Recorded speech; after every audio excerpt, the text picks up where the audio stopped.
안녕하십니까, 이재필입니다. 자, 시장을 보게 되면 좀 종잡을 수 없다라는 그런 생각을 하게 되죠. 하지만 오늘 시장 그냥 딱 잘라서 말씀드리면 반등을 모색하고 있는 시장이다라고 말씀드릴 수 있을 것 같습니다. 자, 지금 우리나라 시장에 조금 불리한 그런 부분들이 좀 있었죠. 어제 나스닥이 급락하는 모습을 보였고, 미국 시장 마감하고 난 다음에 마이크로소프트의 실적 발표가 조금 애저 쪽이죠. 클라우드 쪽이 좀 부진하게 나오면서 시장 기대에 못 미치면서 시간에 급락하는 움직임들도 있었고요. 자, 이런 부분들이 시장에 좀 부담을 줄 법도 한데 시장은 지금 잘 견디고 있다라는 생각입니다. 참고로 이런 부분들은 오늘 저녁, 그러니까 우리나라 시간으로 내일 새벽에 발표가 있겠죠. 연준의 통화정책회의 발표가 있는데요. 저는 여기서 파월 의장이 비둘기적일 것 같다라는 생각입니다. 그런 걸 반영하고 시간 외의 주가도 움직인 것 같아요. 자, 보시게 되면 시간에 미국 쪽 보게 되면 마이크로소프트가 초반에 한 7% 정도 하락했었습니다. 근데 이거를 거의 좀 낙폭을 축소하고 시간에 거래에서 끝날 때는 한 2.5% 정도 하락으로 낙폭을 축소했습니다. 그리고 엔비디아 역시 마찬가지 어제 한 7% 정도 급락했었죠. 정규장에서. 근데 시간외에서는 5% 정도 상승하는 모습이 나왔습니다. 반면에 그 실적 발표를 그래서 시간에 좋았던 AMD의 경우에는 마찬가지로 시간외에 끝날 때 한 7% 정도, 7% 이상 플러스로 마감됐습니다. 자, 공통점이 낙폭을 축소하거나 상승폭을 늘렸다는 게 미국 시간외에서 공통점이었어요. 자, 그렇다면 뭘 보고 이런 움직임이 나왔을까요? 오늘 저녁에 파월 의장은 좀 비둘기적일 것이다라는 거, 그런 부분들을 미리 예상하고 이런 움직임이 나온 거다라고 보고요. 자, 코스피 시장 차트를 좀 열어놨는데 보시게 되면 여기 122평선에서 지지를 받는 모습이죠. 아무리 출렁출렁거리고 막 그러더라도 지금 일단 122평선은 지지를 받는 모습이고 62평선은 이렇게 우상향하는 모습입니다. 그렇다면 이거는 회복이 된다라고 봐야 되고요. 자, 그러면 결론은 나온 거죠. 이 파월 의장의 입에 의해서 우리 시장은 주 후반에는 좋은 모습을 보일 것이다. 이렇게 정리할 수 있을 것 같고요. 월 말이니까 요거 전체적으로 수급을 한번 짚어보도록 하겠습니다. 자, 지금 여기 제가 매달 정리하는 것들이 있는데요. 자, 수급을 매달 이렇게 정리를 좀 하는데 선물 쪽하고 이거는 다 합쳐서 외국인들 수급만 이렇게 뽑아 놓은 겁니다. 자, 7월달 어제까지 수급이에요. 자, 지금 현물 시장에서 외국인들은 1조 5,446억을 순 매수했습니다. 자, 근데 7월 달에 선물 시장에서는 6,021억을 매도했어요. 자, 오늘 아침에 한 1,500억 정도 외국인들 매도하다가 지금 현재 상태는 한 2,500억 이상 외국인들 선물 시장에서 순 매수로 바뀐 상황입니다. 자, 그렇다면 오늘 월말이 지나도 요런 형태로 움직인다라면 이 외국인들은 선물 시장에서도 그렇게 크게 많이 팔지 않았다라는 얘기입니다. 반면에 시장 보시게 되면 어제까지 코스피가 한 2.3% 정도 하락한 모습이었어요. 코스닥은 4.4%가 하락한 모습이었습니다. 자, 요거는 시장 수급 나온 것들, 코스닥도 지금 7월 달에 월별로 외국인들은 819억을 매수했습니다. 그렇기 때문에 지금 이번 달 들어서 최근 들어서 이 급락한 시장은 조금 과도했다라는 생각이에요. 자, 그러면 다시 일단 코스피 차트로 돌아와 보면요. 자, 여기 코스피는 122평선에서 지지를 받으면서 반등하는 모습. 거기다 코스닥 시장 같은 경우도 그렇게 나쁘지 않습니다. 보시면 여기서 급락하는 모습이 나왔는데 전저점 근처죠. 이 전저점 근처에서 옆으로 횡보하고 있는 모습이 나오고 있다라는 겁니다. 자, 그러면 여기서 충분히 반등을 모색하고 있는 그런 시장이다라고 볼 근거가 충분한 거죠. 자, 그리고 지금 오늘 저녁에 연준통화정책회의가 있는데 보통 보면 연준은 그렇습니다. 시장이 그 전에 되게 좀 악화가 된 모습이 나오면 좀 비둘기적으로 나오는 경향이 많아요. 나스닥 차트를 보면 이런 모습이죠. 마찬가지 뭐 우리나라는 120선까지 떨어졌는데 나스닥은 그냥 상승하고 있는 62평선을 이탈한 정도입니다. 자, 상승하고 있는 이평선은 이탈하더라도 회복이 되는 경우가 대부분이에요. 자, 그러면 미국 시장 역시 마찬가지 지금 최근에 급락한 상황이다. 이렇게 되면 연준은 더 비둘기적으로 나올 가능성이 많습니다. 지금 패드워치 금리 인하 확률을 보는 사이트가 있는데요. 그쪽에서 보게 되면 9월 달에 금리 인하할 확률은 100%입니다. 또 0.25, 0.5 빅스텝으로 갈 확률도 한 14% 정도 그 정도 나와요. 근데 빅스텝으로 가게 되면 시장이 우려를 할 수 있죠. 자, 그렇기 때문에 오히려 역효과가 날 수도 있고, 만약에 진짜로 빅스텝을 한다라면 그 전에 뭔가 부러지는 그런 일이 나타났다라는 겁니다. 그래서 빅스텝은 아닐 거고 0.25 인하를 한다라고 봐야 되고요. 9월 달 얘기입니다. 그럼 이번 달에는 어떻게 해야 되겠습니까? 비둘기적으로 얘기를 해야 될 거예요. 자, 그러면 내일 새벽에 있을 미국 시장은 긍정적이다. 이렇게 보시면 될 것 같습니다. 자, 그러면 뭐 지금까지 시장의 반등이 나올 수 있는 그런 근거는 충분히 좀 말씀드렸으니까 이제는 섹터로 넘어가도록 하겠습니다. 자, 지금 처음에 말씀드릴 섹터는 방산 섹터예요. 자, 뭐 계속해서 방송 섹터를 말씀드렸는데 어제 이 하나 시스템이 실적이 굉장히 잘 나왔죠. 그러면서 오히려 실적이 잘 나왔는데 잠깐 훅 치고 올라갔다 밀리는 모습이 나왔습니다. 자, 요거는 뭐 그 하반기에 이 실적 전망치들 요런 것들을 조금 하향하면서 나온 현상이고요. 방산주들은 실적하고 성장성 모멘텀 다 갖춘 쪽이라고 보시면 되는데 특히 마지막에 말씀드린 모멘텀 부분들 이쪽은 꼭 좀 살펴볼 필요가 있습니다. 향후에 지금 주식시장은 워낙 똑똑하죠. 그래서 지금 오고 가고 있는 얘기가 아니라 향후에 어떤 얘기가 나올지 그 부분에 대해서 먼저 알고 캐치하고 있는 사람들이 주식시장에서 주식을 싸게 살 수 있고 이기는 사람들입니다. 자, 오늘도 조금 말씀드릴 종목들은 이 종목으로 넘어가면 한국항공우주를 말씀드릴 텐데요. 자, 이거 지금 처음 말씀드리는 거 아닙니다. 지금 지난주에도 마찬가지 방산주 얘기하면서 한국항공우주 방산주들이 많이 올랐으니까 살 거 없으신 분들 고민하고 계신 분들은 한국항공우주 사세요라는 말씀을 드렸는데 그때가 이때예요. 5만 원입니다. 그리고 그 전주도 이 시간을 통해서 한국항공우주, 방산주 사시고 싶은 분들은 한국항공우주를 사세요라는 말씀을 드렸는데 그때는 이때쯤이죠. 5만 원 좀 아래 구간, 그 구간이었습니다. 항상 말씀드리죠, 시청자님들. 주식 좀 올라간 것들 금방 먹고 나오려고 또는 올라가는 걸 보면 저게 더 올라갈 것 같은 생각이 막 듭니다. 하지만 막상 쫓아가서 사보면 물리는 경우가 대부분이에요. 주식 투자는 올라온 거를 더 갈 것인가 그거를 고민한다라면 벌써 반 이상은 실패하고 들어간 겁니다. 지금은 안 움직이지만 향후에 움직일 게 어떤 종목인지 이거를 찾는 게 가장 현명하고 가장 똑똑한 투자자들이에요. 자, 한국항공우주 같은 경우는 그런 의미에서 잘 좀 말씀을 드린 종목인데요. 자, 실적이 잘 나왔어요. 저 하나 시스템 같은 경우는 실적이 잘 나오고 두들겨 맞았는데 이 한국항공우주의 경우에는 실적이 잘 나오고 도로 올라온 그런 상황입니다. 자, 하나 시스템하고 차이점이 뭘까요? 지금 화면에 켜놓은 건 하나 시스템입니다. 그 전에 올랐잖아요, 많이. 그 전에 많이 오르고 난 다음에 실적 발표해서 두들겨 맞은 거고요. 자, 이거 다른 쪽을 저거를 보게 되면 한국항공우주를 보게 되면 이런 모습이지 않습니까?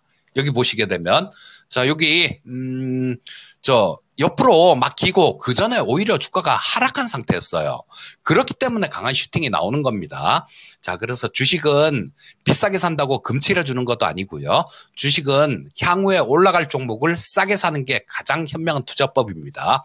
자, 그럼 현재 상황에서 이 한국항공우주가 어떤 게 나올 게 있을까요? 뭐 폴란드 FAOC 그런 것들은 계약 체결해갖고 만들어 보내고 있잖아요.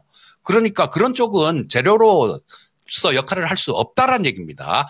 향후에 나올 수 있는 모멘텀들 그런 걸 찾아봐야 되는데 지금 UAE하고요, 이라크 이쪽은 수리온 헬기입니다.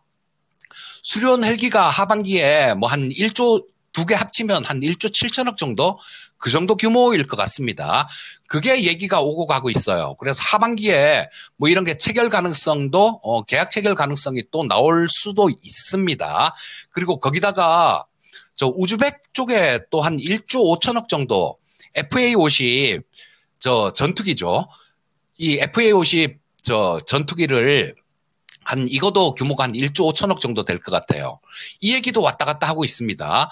또 튀르키예 쪽에도 얘기가 왔다 갔다 하고 있어요. 그리고 페루 쪽에도 지금 저 FA-50 20대 정도 규모입니다.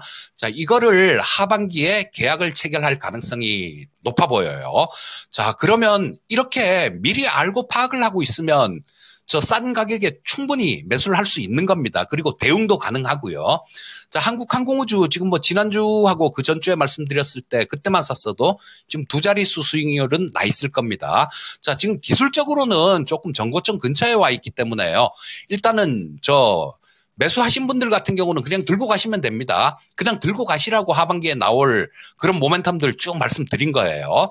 자, 그리고 신규 접근하실 분들 같은 경우는 조금 봐가면서 좀 이 전고점 근처에 부담이 있으니까 조금 여유를 갖고 매수하시는 것도 좋을 것 같고요. 어쨌거나 하반기 올해 말 정도까지 본다라면 지금보다는 훨씬 높을 가격일 것이다. 이렇게 말씀드릴 수 있겠습니다. 다음은 LIG 넥스원을 한번 보면요. 이 LIG 넥스원은 우리는 원금 매수를 했습니다라는 말씀을 분명히 드렸던 종목이에요. 자, 그리고 지금 조정을 좀 받고 있는데 하반기에 어제 고스트 로보틱스 인수 관련되는 거 60% 지분 인수했다라는 그런 뉴스까지 나올 재료가 다 나왔지 않습니까? 그러고 난 다음에 밀리는 모습이에요.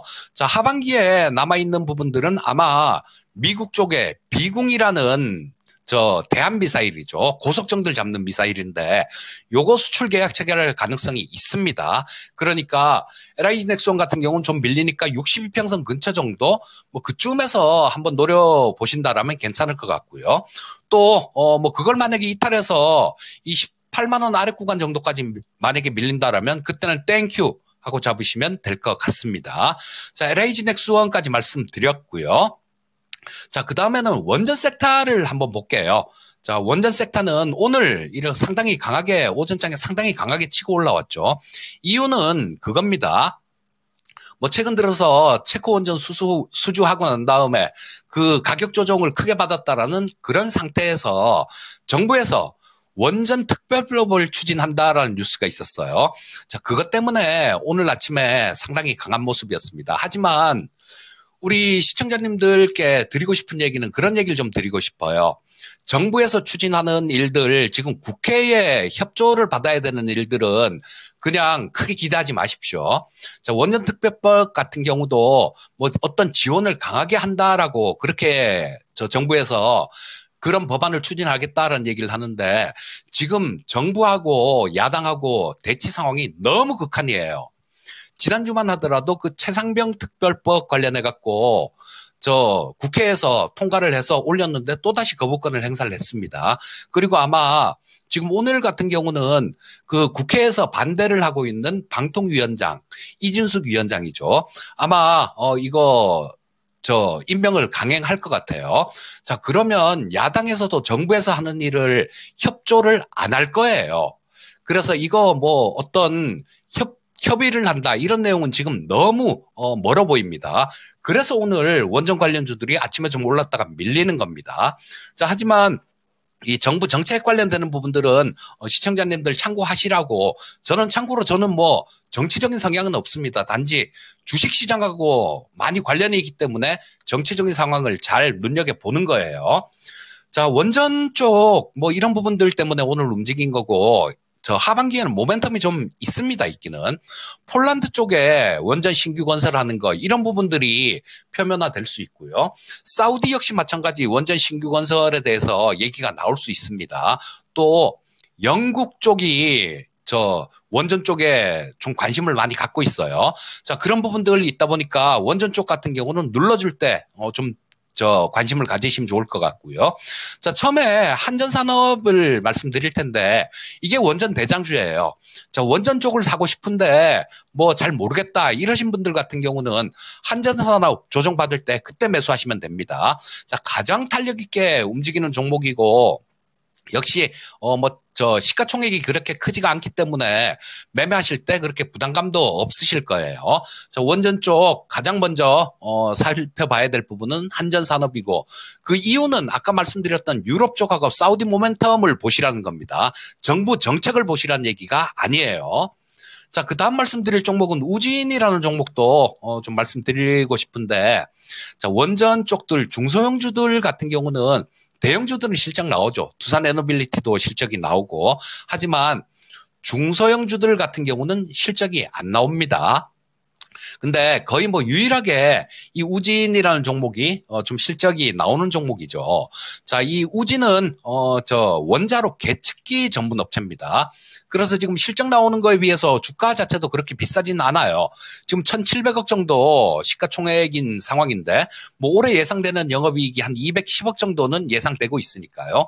밸류에이션 측면에서도 그렇게 부담이 없는 상황이고 또 이 주가 자체가 그 전에 저점까지 다 밀린 상황이기 때문에 이런 종목은 충분히 한번 공략해 볼 수 있는 자리다. 이렇게 말씀드릴 수 있겠습니다. 자, 한 섹터 더 보겠습니다. 자, 뭐 다음에 볼 섹터는 제약바이오 섹터인데요. 여러분들 계속해서 그런 말씀 드리고 있죠. 하반기에 시장을 주도할 섹터 중에 하나는 제약바이오다. 이렇게 말씀드리고 있는데요. 왜냐하면 지금 이유는 그겁니다. 종목별로는 많이 올라와 있는 그런 종목들도 있어요. 뭐 알테오젠 같은 종목은 엄청나게 좀 좋은 그런 상황이죠. 하지만 대부분의 제약바이오 섹터에 있는 종목들은 많이 두들겨 맞았어요. 어떤 종목들은 뭐 반토막, 세토막 이렇게 나 있는 종목들도 많습니다. 자, 업황 자체가 전체적으로 이렇게 많이 두들겨 맞았다라면 하반기에는 좀 움직일 수 있는 그런 시기적으로도 그런 때가 됐고요. 2021년도 정도에 고점 찍었지 않습니까? 한 3년 정도 헤맸어요. 그러니까 충분히 나올 수가 있고 아까 말씀드렸던 연중 관련된 얘기 저는 뭐 이번에 시그널을 좀 주고 다음번에 금리 인하를 한다라고 보는데요. 금리 인하를 하게 되면 제약바이오 쪽이 상당한 수혜를 받을 수 있을 겁니다. 또 한 가지는 뭐 지금 현 정권도 제약바이오 쪽에 현재 미국 정권 얘기하는 겁니다. 민주당 정권도 제약바이오 쪽에 그렇게 적대적이지 않죠. 그리고 공화당 쪽도 상당히 우호적입니다. 과거에 트럼프가 집권했을 때 약가를 내리기 위해서 제약사들 엄청나게 협박을 했죠. 뭐 반강제적으로 약가 내리라고 안 그러면 바이오시밀러 뭐 이런 쪽들 허가 막 해주고 수입 많이 할 거야 막 이러면서 협박을 했습니다. 그리고 이 신약 개발 기간도 좀 단축시켜 주려는 그런 정책도 얘기를 했었고요. 자, 그렇다면 이쪽 제약바이오 쪽은 시기도 무르익었고 여건도 되고 향후에 모멘텀도 있다라는 겁니다. 그래서 이 제약바이오 섹터 쪽에서 한 종목을 또 골라봤는데 삼성바이오로직스를 골라봤습니다. 자, 많이 올랐죠 최근에.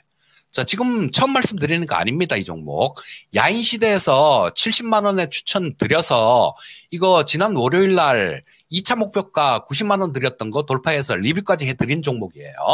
자, 이 삼성바이오로직스는 곧 있으면 황제 즉위식을 할 것 같습니다. 우리 황제주가 작년에 에코프로가 150만 원 가면서 황제주로 등극했다가 이내 밀리면서 황제주가 없었죠. 지금까지 부재합니다. 다음은 삼성바이오로직스 차례다라고 보고요. 에코프로하고 다른 점은 이 삼성바이오로직스는 황제주가 되고 난 다음에도 급락하는 그런 모습은 아닐 겁니다. 자, 계속해서 좋은 모습을 보일 텐데 그 근거는 실적이에요. 근거는 실적입니다. 자, 보시게 되면 실적 하나만 딱 보셔도 지금 뭐 계속해서 엄청난 성장을 하고 있고요. 이 CDMO 쪽을 보시게 되면 CDMO 글로벌 1위가 로슈입니다. 자, 그래서 스위스 제약사죠. 론자.